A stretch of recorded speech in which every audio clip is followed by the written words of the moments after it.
Mi nombre es Rodolfo Maitorena. Vamos a hablar sobre el bloqueo del cuello, específicamente sobre el bloqueo cervical, el suplexo y el ganglio estrellado.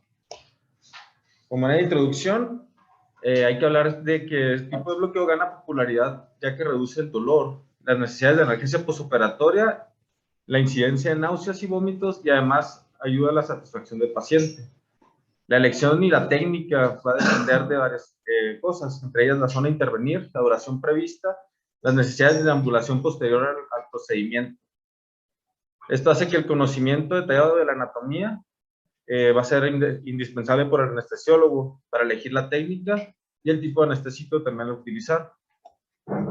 Recordemos un poco de anatomía en cuanto a la unidad funcional, que es la neurona en cuanto al nervio periférico, y recordamos que la neurona es la unidad funcional básica encargada de la conducción de impulsos nerviosos. Son la célula más larga del cuerpo y se componen de lo siguiente. Recordemos que se componen de axones, que son las extremidades de la neurona aferentes que van a poder dar ese impulso hacia otra comunicación neuronal y hacer sus puentes de impulsos eléctricos. Esta va a estar rodeada por las células de Schwann, que le van a proporcionar mielina, y el endoneuro. A su vez, este grupo de neuronas va a conformar una fibra que va a estar protegida por el perineuro y el endoneuro en su parte más distal. Entonces tenemos que hay endoneuro, perineuro y epineuro. El último va a contener todos estos fascículos formados por una cantidad de axones y además de tejido graso, vasos linfáticos y las células fibroblastas. Hay que recordar varios conceptos, como el concepto de dermatoma, que es la región de la piel inervada por los axones de un nervio sensitivo somático, y este es asociado solo al ganglio sensitivo del nervio espinal. Es un único nivel de la médula espinal, y recordamos la diferencia con el miotoma, que el término miotoma también puede usarse para describir los músculos inervados por una raíz nerviosa, y sería el equivalente motor del dermatoma. En cuanto a los dermatomas y a los miotomas en cabeza, recordamos el nervio trigémino, el nervio oftálmico, van a inervar esa parte de la cabeza, la parte frontal y orbital. El nervio maxilar el nervio maxilar en su parte en su segunda ramificación, el occipital mayor y el menor, que estos van a proceder directamente de la raíz de C2, C3, auricular mayor, que más adelante los vamos a abordar, ya que forman parte del plexo cervical, el mandibular en su tercera rama del trigémino, y el transverso y supraclavicular. Y es un poco más de lo que hemos visto en cuanto a los dermatomas. Estos se van a originar directamente desde la raíz y van a dar una orientación a nivel horizontal. Una breve historia de la anestesia regional, escrita desde el siglo XIX. En 1800 se describe por primera inyección de cocaína, esto para en localizaciones del nervio cubital, músculo cutáneo y supratroqueal.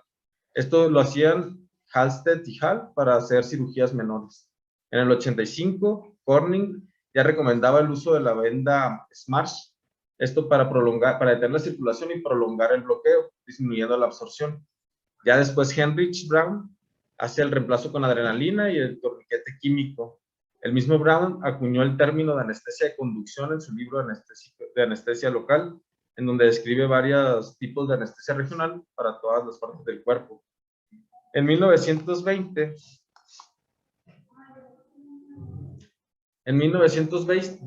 Gaston Labat es invitado por Charles Mayo para enseñar métodos innovadores.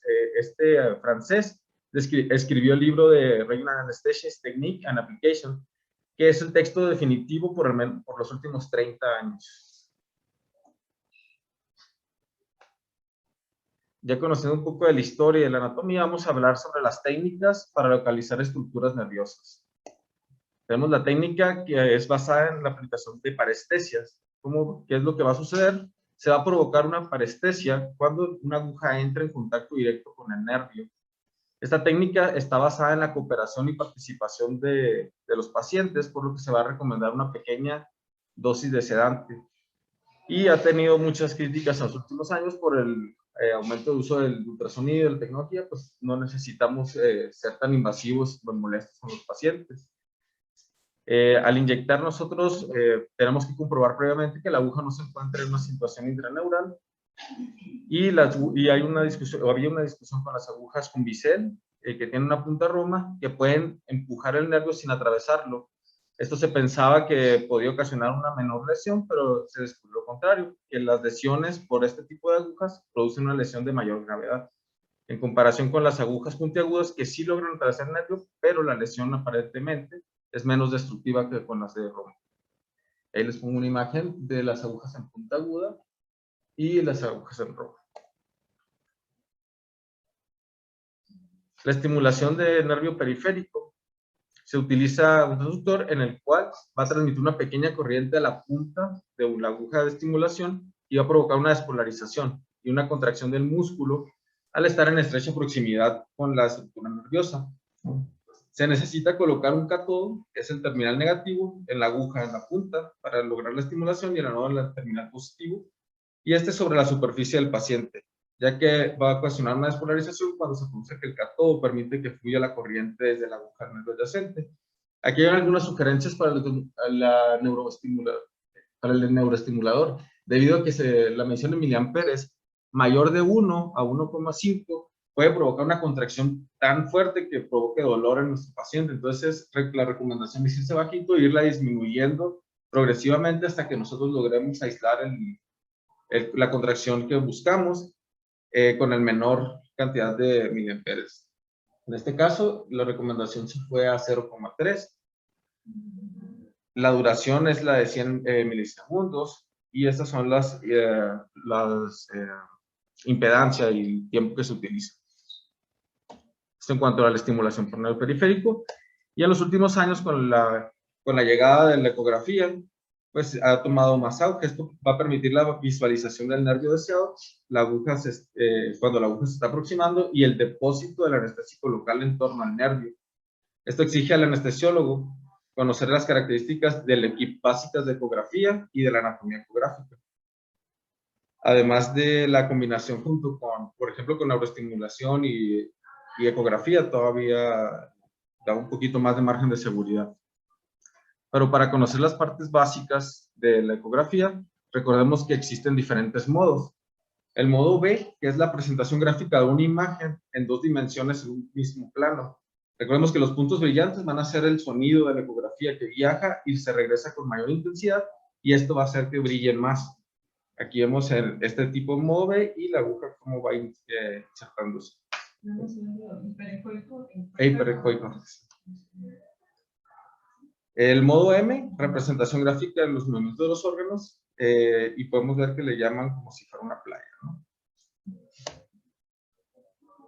El modo Pulse Wave Doppler, que es la señal acústica y representación gráfica del flujo. Esto va a ser entre altas frecuencias cuando se acerca a nuestro transductor y de bajas frecuencias cuando se aleja.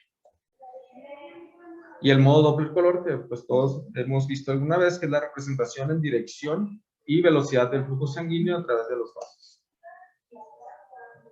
¿Qué tipo de sondas ecográficas conocemos? La sonda lineal, que transmite ondas acústicas en paralelo. La imagen que nos va a dar va a ser una imagen rectangular y sobre todo es útil para las imágenes superficiales. Entonces, si nos queremos ir un poco más profundo, las ondas sectoriales o vector dan una imagen en abanico, pero ante mayor profundidad perdemos resolución.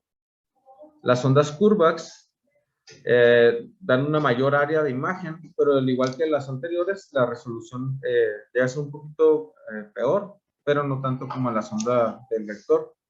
Y las phased array son un grupo de elementos rectangulares que pueden activar individualmente. Tiene diferentes tipos de modo y tú lo puedes ir ajustando para darle enfoque. Ese sería la idea. Muy bien, ¿qué técnicas de punción ante la ecografía nos encontramos? Tenemos las básicas, que son en plano y fuera de plano. En la parte superior podemos ver la que es en plano, en la cual vamos a insertar la aguja acorde con el ecógrafo. Vamos a llegar y va a estar directamente en plano toda la aguja, se va a observar. Tiene un ancho de 1 milímetro, la angulación en 45 grados. Es un poquito más molesto al paciente, ¿por qué? Porque entramos directamente en plano y nos da un margen como de seguridad para nosotros, aunque realmente no se ha comprobado que sea más segura. Pero facilita más el anclaje para la colocación de catéteres. Y el que es fuera de plano, vamos a ingresar no por el eje largo, sino por el eje corto de nuestro transductor, en el cual la aguja se va a ver con un punto hiperecoico y el movimiento de angulación para nosotros insertar la aguja va a ser vital. Esto es menos molesto para el paciente y podemos observar en las imágenes de ecografía cómo se ve cada una de ellas. Vemos ahí la imagen, bien, pues aquí vemos longitudinalmente la aguja, en la otra solamente vamos a ver un punto de aguja. Y los catéteres ya lo están poniendo casi todos así, fuera de plano. Vemos ahí que están trabajando en un cuadrito. Eso es lo que se llama el Phantom, que son métodos, es una gelatina especial para ir practicando. Luego con los equipos de ultrasonido que hay, podríamos pensar en hacer un Phantom. Uno hace con grenetina, le ponen aceitunas, uno lo que trata es picar la aceituna para sentir el hueso. Eso pues para irnos habituando al uso del ¿no? Sí, veo que algunas de las ventajas y desventajas que se habla del ultrasonido, pues es el que es por el uso, ¿no? Del que maneja el ultrasonido se va a ver el resultado. No es tanto porque realmente sea el ultrasonido.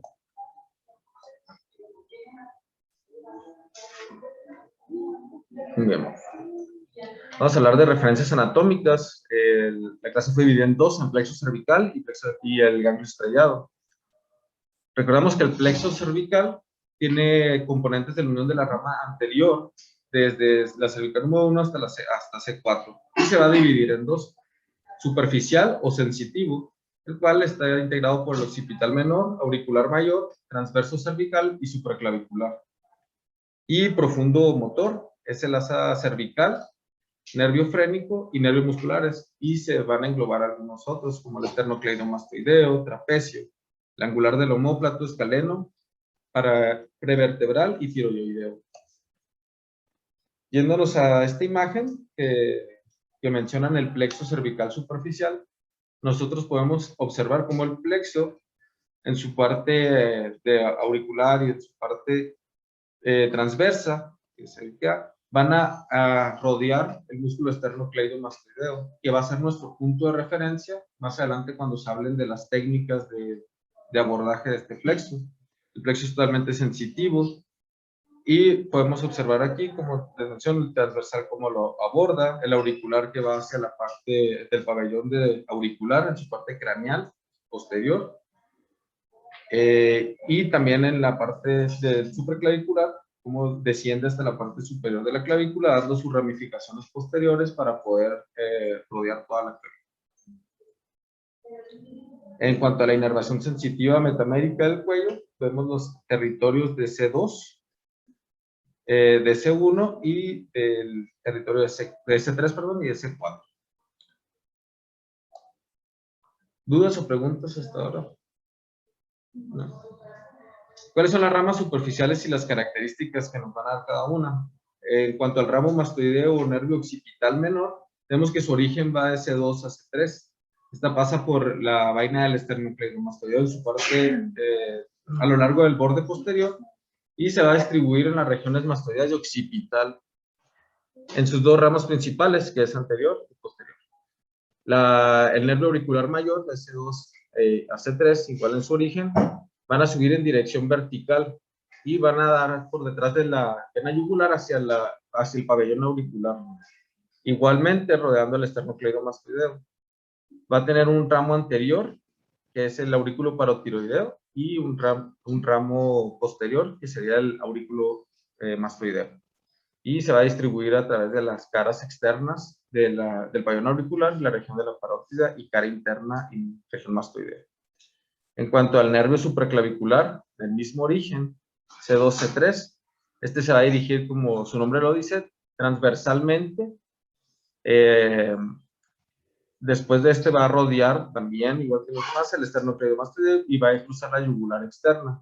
Va a dar sus ramas que van a inervar la región de la piel, de supra e infrayoidea, y después atraviesa el músculo cutáneo del cuello. Estos se van a anastomosar en un ramo cervicofacial con el nervio facial epigénico.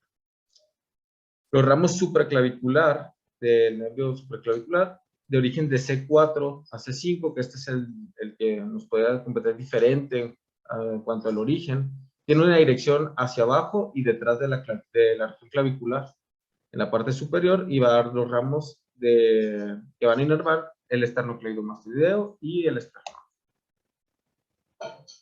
En cuanto al plexo cervical profundo, aquí podemos observar cómo van saliendo cada uno de estos, el asa, hipoglosa. Vamos a dividirlo en el asa cervicales, que es una rama ventral de C1 a C3, y tiene su ramificación en la superficie anterior del hueso yoides. Esta unión de C1 a C3 tiene diferentes actividades en cuanto a la función motora. Por ejemplo, en C1 nos va a ayudar a una deglución segura al intervenir en la apertura o cierre laríngeo, igual que C2 en cuanto nos ayuda a provocar una inspiración. Los nervios musculares que se mencionaban tienen las diferentes inervaciones: esternocleidomastoideo, C2 a C3, trapecio, angular del omóplato y escaleno de C3 a C4, las paravertebrales C1 y C4, ¿no?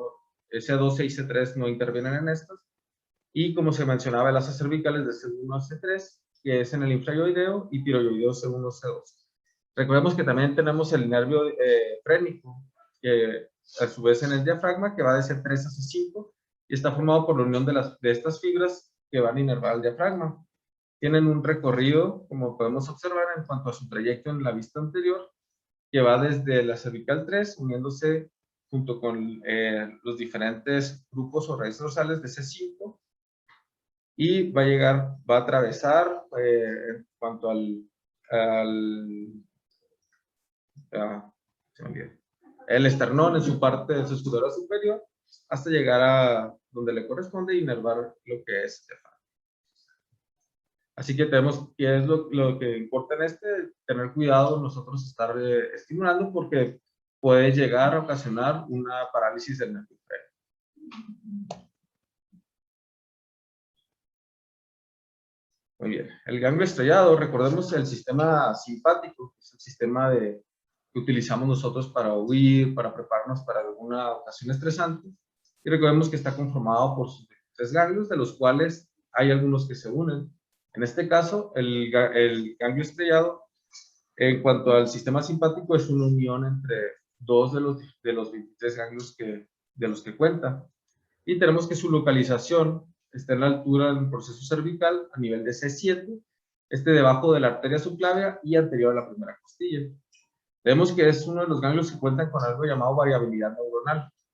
Esto quiere decir que, por ejemplo, los nervios llamados de Kunz, que son los ramos procedentes del segundo y tercer ganglio torácico, pueden resultar o no inervados bloqueados a nosotros utilizar la dosis. En caso de que no fueran bloqueados, tendríamos que aumentar esta dosis, debido a que es importante, ya que nosotros buscamos ese bloqueo de esos nervios de Kunz para lograr analgesia a nuestros pacientes, sobre todo a nivel de torácico. La fascia, que pasa por delante de los músculos paravertebrales, además por detrás del esófago, y de la fascia carotidia, también por detrás. Tiene una vascularización relevante, debido a que nosotros lo vamos a observar en el ultrasonido, y nos va a servir además como guía, sobre todo lo que es la arteria cervical. Tiene como relevancia la arteria tiroidea inferior, la cervical ascendente, cervical transversa, la arteria vertebral, que les comento que es un punto de referencia, que más adelante lo abordaremos en el ultrasonido, y la arteria del tronco cervicotiroideo y la arteria carótida común.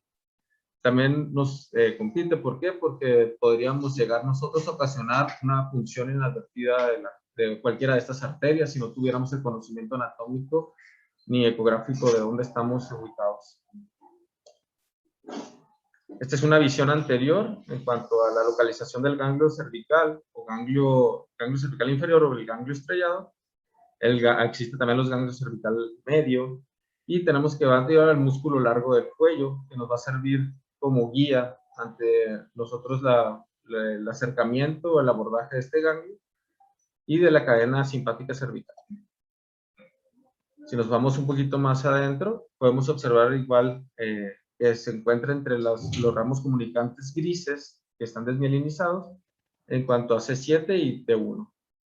Tenemos también el nervio cardíaco superior y el ganglio cervical, el ganglio estrellado en esta localización, que va al lado del nervio de la arteria vertebral. ¿Sí? Entonces, la arteria vertebral, ganglio estrellado, y esta es una procedente de la arteria subclavia.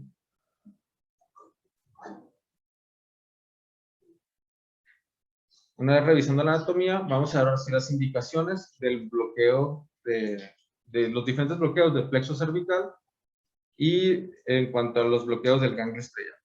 Las indicaciones para bloqueos del plexo cervical en cuanto a cirugía, hablamos de cirugías de oído, cuello, del región occipital, pectoral alta y hombro. Esto, recordemos que el hombro también es por lo de la supraclavicular, que da algunas ramificaciones hacia la articulación. Esto en cuanto a la área motora también se puede utilizar para la inervación en las técnicas de la parte superficial, ya que solamente es analgésica. No va a ocasionar ningún bloqueo de tipo motor. También lo que más he utilizado es para las endarterectomías y proporciona un buen tipo de bloqueo también para las traqueostomías si lo haces de manera bilateral, cualquier intervención en cuello. Para la técnica tenemos que realizar nosotros posición, asepsia, antisepsia a nuestro paciente, colocación del transductor. Hay varios tipos de colocación o abordaje con el transductor. Vamos a identificar el plexo cervical por nódulos hipoicoicos en forma de panal de abeja, menciona. Se avanza la aguja una vez ya localizado a través de la piel, el platisma y las capas de la fascia cervical. Tenemos que aspirar siempre para comprobar que no estemos en algún vaso sanguíneo o líquido cefalorraquídeo que nos salga por ahí. Y vamos a administrar una dosis de 1 a 2 mililitros de nuestra solución anestésica. Esto debería de confirmar tanto por ultrasonido, así si nuestro paciente no está completamente sedado, nos podría orientar un poco a las parestesias. Y una vez ya nosotros seguros que estamos en localización, vamos a administrar el resto del anestésico para envolver el plexo al momento también de que vamos retirando, vamos saliendo con nuestra aguja. En cuanto a la técnica para el plexo cervical superficial, vamos a obtener que tener a nuestro paciente desde cúbito supino, vamos a pedirle que ligeramente mueva su cabeza hacia arriba y va a estar volteado hacia el lado contralateral que se planea realizar el bloqueo. Una vez estando nuestro paciente así, vamos a ubicar nuestro músculo esternocleidomastoideo y vamos a realizar una creación de abón anestésico en la piel con una aguja calibre 22. Vamos a introducirlo aproximadamente, esta debe tener una longitud de 4 centímetros, y vamos a inyectar la solución anestésica. Siguiendo el borde posterior en la superficie medial del músculo esternocleidomastoideo, y la inyección puede provocar, a su vez, el bloqueo inadvertido del nervio accesorio con parálisis transitoria del trapecio. Por si llegara a suceder, hay que recordar que es algo transitorio y podemos explicárselo al paciente. En la imagen de la izquierda, en la parte superior, vemos cómo es la utilización. Vamos a hacer en forma de este abanico en la parte del punto medio del esternocleidomastoideo, donde se encuentra esta inserción o unión de las partes superficiales o del plexo cervical superficial, y vamos a lograr un buen bloqueo a ese punto. El tamaño de la aguja de 20 a 50 milímetros, con una angulación inicial de 15 grados respecto a la piel, y luego ya nos vamos a redirigir. La profundidad de promedio del nervio es a nivel subcutáneo, como se menciona, puede ser hasta 4 centímetros, y el volumen va a depender cuando se hace en cuanto a la técnica de plexo cervical superficial y del profundo. En este caso, el superficial va al volumen desde 5 a 10 mililitros. Y En cuanto al plexo profundo, vamos a encontrar que es una menor cantidad. Aquí vienen repetidos, porque uno es por parestesias y el otro es por ultrasonido. Podemos observar la posición de nuestro paciente, con supina, con la cabeza ligeramente extendida y desviada al lado contralateral. La referencia anatómica, y nosotros podemos tentar el esternocleidomastoideo en su parte medial y ahí colocar el ultrasonido, nuestro transductor. Ahorita vamos a ver qué es lo que vamos a observar también a nosotros al colocar el transductor. Y vamos a revisar el bloqueo cervical profundo. En cuanto a su técnica, existe la técnica del método de 3 inyecciones. Existe una técnica de 3 inyecciones y una de una inyección única, en la que vamos a utilizar más volumen. El método de 3 inyecciones va a ser una inyección por cada una de las apófisis transversas a nivel de C2, C3 y C4 de manera individual que tenemos que bloquear. El paciente va a estar en decúbito supino, cuello ligeramente extendido, de igual manera que el plexo superficial, y volteándose al lado contralateral. Vamos a dibujar una línea que va desde la punta de la apófisis mastoide, como lo podemos ver en la parte superior derecha, y esta se va a ir hasta el tubérculo de Chassaignac. Este tubérculo habla sobre la apófisis transversa a nivel de C6. Se va a dibujar una segunda línea posterior a esta línea, 1 centímetro hacia atrás, y vamos a obtener que la apófisis transversa C2 se localiza 1 a 2 centímetros inferior a la apófisis mastoide. La apófisis transversa de C3 y C4 sobre la segunda línea que se dibujó en un intervalo de 1.5 centímetros de diferencia entre cada una. Vamos a realizar abonos cutáneos sobre cada una de las apófisis y vamos a insertar 3 agujas calibre 22 de 5 centímetros en longitud perpendicular al lugar de la entrada de la piel y ligera angulación caudal. El contacto con la apófisis transversa se va a obtener tras una profundidad aproximada de 1,5 a 3 centímetros. Y aquí podemos observar en la práctica el bloqueo cervical profundo con la técnica de las 3 funciones en su extremo cervical. Aquí sea C2, C3 y C4, dejan las agujas y solamente estás pasando el volumen que le corresponde. En cuanto a qué volumen le corresponde a nuestro anestésico local, va a depender también igual por parestesias de 5 a 10 centímetros y ultrasonido de 3 centímetros por raíz. Esto se le va a administrar a cada raíz. Y en un dibujo sobre el ultrasonido vemos que el esternocleidomastoideo, el músculo elevador de la escápula, el tubérculo, la apófisis transversa y la raíz nerviosa. La diferencia entre el bloqueo profundo y en cuanto a su parte superficial es que el bloqueo profundo va y bloquea la salida de las fibras. Entonces vamos a bloquear a nivel de la raíz nerviosa directamente sobre la salida, no más hacia arriba. Esto es lo que observamos nosotros en el ultrasonido. En la parte superior, el esternocleidomastoideo, podemos observar que habla del plexo cervical. Esta línea que tiene el número 1 es nuestra aguja, arteria carótida, el músculo escaleno en su parte medial y en su parte anterior, y cómo se observa lo que llamaban en panal de aorta.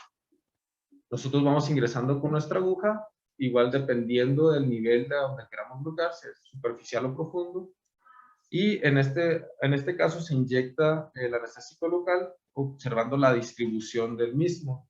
Nosotros vamos a observar en un video más adelante que les va a pasar cómo hay una diferente, cambia la morfología de la zona del ecocardiograma, de la ecocardiografía en cuanto a la anatomía debido a la distribución del anestésico local. De este lado lo observamos de manera lateral. Es como si nosotros entráramos en la primera posición, ¿sí? Transverso al esternocleidomastoideo. Si nosotros, menciona la bibliografía, si nosotros no podemos localizarlo en esta zona o tuviéramos problema, no es necesario retirar la aguja, simplemente vamos a modificar nuestra posición en el ecógrafo hacia una zona cefalocaudal. Y observaríamos de igual forma lo que es el plexo cervical, el esternocleidomastoideo y el escaleno. Con cuidado como se refiere el nervio frénico, carótida y el plexo cervical. Y como se menciona, se va a hacer la distribución de nuestro anestésico local a nivel del plexo. En cuanto al bloqueo del ganglio estrellado, tiene sus diferentes indicaciones, como ya se mencionaba, va a ser tanto para el diagnóstico y tratamiento del dolor de los complejos dolorosos tipo 1 y 2, neuralgia posherpética de la cara, síndrome de Raynaud, hiperhidrosis, control del dolor, sobre todo en cirugía de cáncer de mama, y angina refractaria o fantasma. Estos lo dividían en cuanto a las que son de tipo vasculares y las que son de tipo analgésicas o por parte de simpático. También hay estudios recientes sobre el uso para el trastorno de estrés postraumático, si a alguien les interesa. El bloqueo del ganglio estrellado, en cuanto a las apófisis transversas, transversales de las vértebras, van cervicales de C5, C6, C7, y nos van a dar algo llamado ecografía con imagen de sol naciente, que es la que podemos observar en esta parte en cuanto a la arteria vertebral. Vamos a irlo observando como si fuera un sol, ¿no? Que va de abajo hacia arriba dependiendo de la localización, desde C5 hasta C7, que lo vamos a encontrar como si el sol ya estuviera en la parte superior. El punto de inyección es subfacial. Esto implica un menor número en cuanto a los ataques de tos por la cercanía a la zona que estamos trabajando y una mayor difusión de nuestro anestésico local. Sobre todo, esto es clave para alcanzar el ganglio estrellado en cuanto a la difusión del anestésico. Para abordar el ganglio estrellado consiste en la utilización de la sonda, esto junto con una jeringa de 10 mililitros, y esta, no se alcanza a ver, pero va a ser una aguja fina de 22, de calibre 22. La aproximación va a ser lateral y a medial con la cabeza del paciente y cuello en posición neutra, y podemos administrar hasta dosis de 0.25% en 7 mililitros de levobupivacaína. También hay su presentación en cuanto a bupivacaína, precedido de 3 mililitros de solución salina. Esto para hacer una hidrosección que le llaman. Y esto es lo que vamos a observar nosotros en el ultrasonido. Como se ve la arteria carótida común, la yugular, el escaleno anterior, el esternocleidomastoideo, la longitudinal del cuello y la apófisis a nivel de C6. Como nosotros tenemos que introducir la aguja para lograr llegar al ganglio estrellado o el grupo de nervios simpáticos. Y eso sería todo. Les voy a presentar nomás un video de los tipos de bloqueo de cada uno de estos. Este es en cuanto al ultrasonido guiado para llegar a ser estrellado. Sabemos como mencionar la carótida.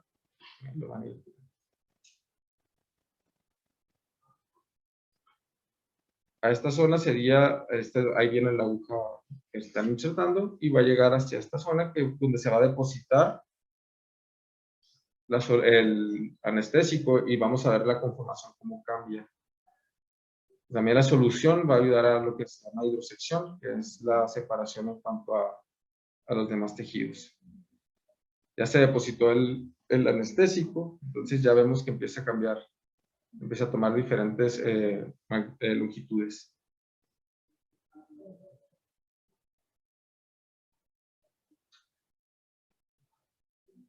Y siempre conociendo nosotros tenemos que absorber para ver que no estemos cerca de ninguno de las arterias o de los vasos. Muy bien. Y en cuanto a la del... Ahí está. En cuanto a la del plexo cervical,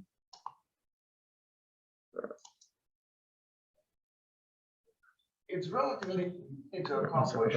And here you can see the cervical plexus really run a large structure. It anesthetizes or provides innervation to the vast amount or territory of the anterolateral neck.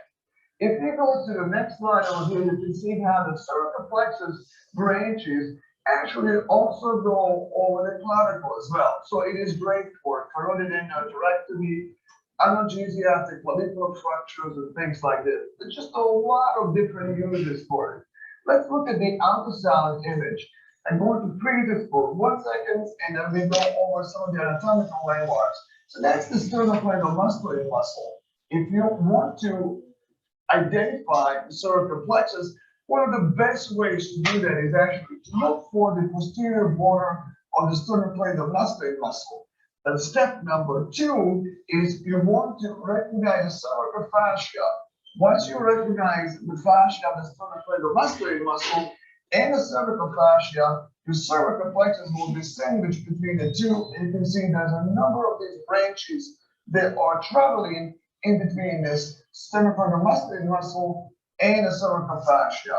All that it takes is a few milliliters of local anesthetic in between these two fascial planes using as small as 25 gauge needle for a complete block of the cervical plexus. Muy bien.